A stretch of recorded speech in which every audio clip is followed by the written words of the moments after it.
Welcome to Lotus Lane Daily. I'm glad you're here. Today's wisdom is for anyone going through something hard. You know that feeling when you're coordinating pickup times with someone you can barely look at, using the cheerful language of logistics while something much rawer is sitting just underneath?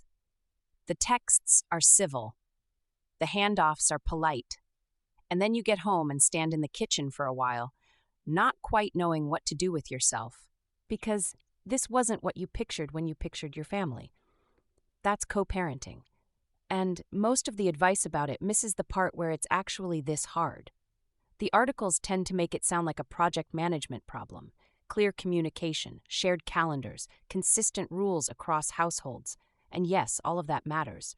But the reason co-parenting is painful isn't a scheduling gap. It's that you're trying to build something cooperative with a person the relationship ended with, sometimes badly, sometimes with unfinished grief, sometimes with genuine hostility, while a child you love deeply is watching both of you, absorbing more than either of you would like to believe, and needing you to somehow hold it together. What your child is actually picking up. Children read emotional environments the way we read text, effortlessly, constantly, without being taught.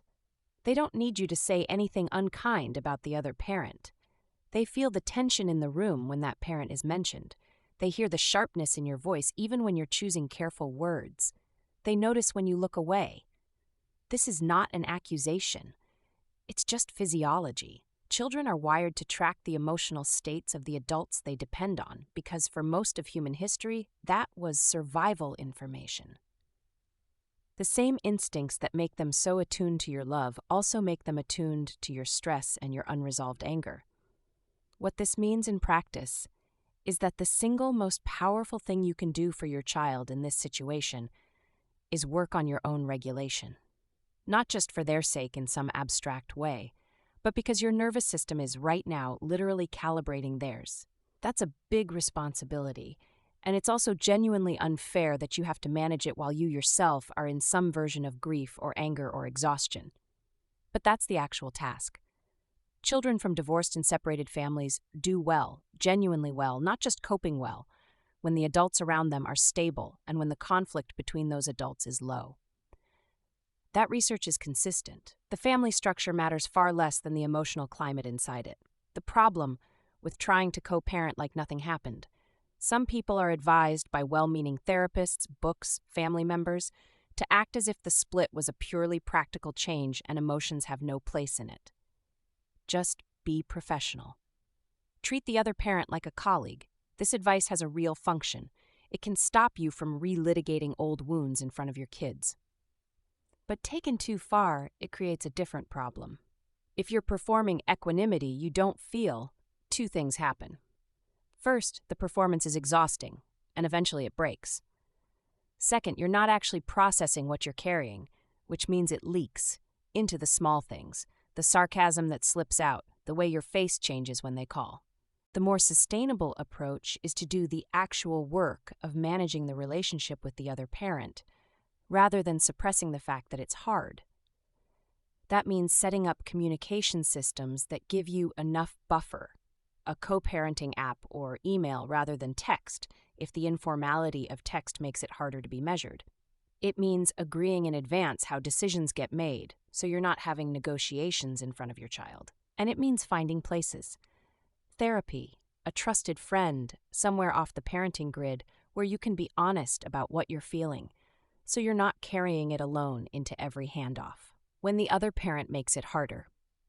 This section exists because a significant portion of people reading this are not in a situation where both parties are equally committed to making this work.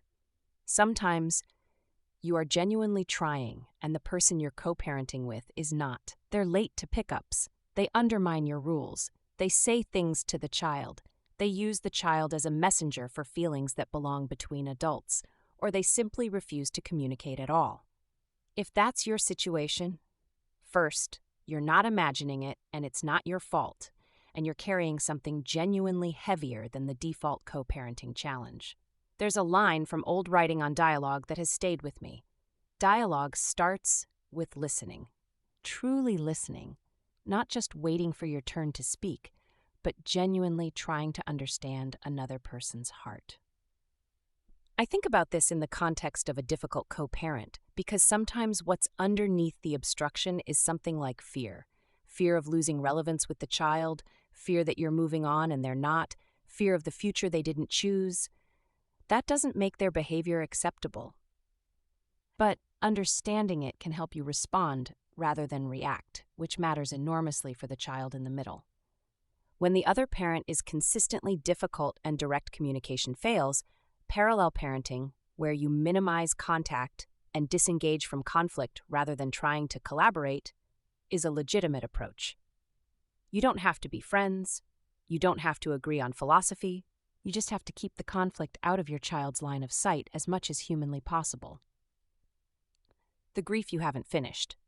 Something that often goes unacknowledged in discussions of co-parenting is that you may be doing all of this while the grief of the separation is still very much alive in you.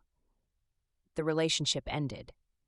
But because of the child, you haven't gotten to do the thing people normally do after a breakup, which is build some distance. Stop seeing each other.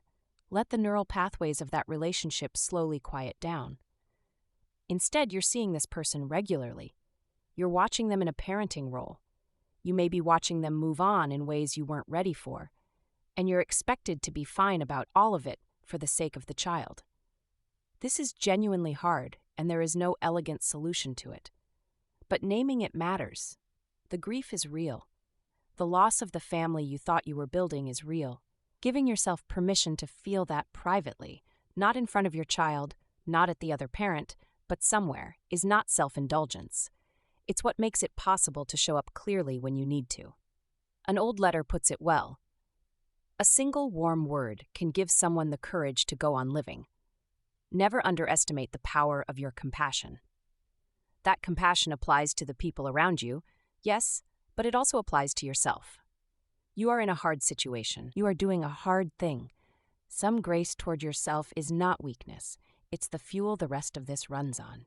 What good enough actually looks like. Good co-parenting is not seamless. It's not free of awkwardness, disagreement, or occasional failure. It doesn't look like the harmonious, blended families in movies where everyone takes vacations together. Good enough co-parenting is your child knows they are loved, they don't feel caught in the middle, and the conflict they witness is low enough that it doesn't become their reference point for how relationships work. That's the bar. It's achievable.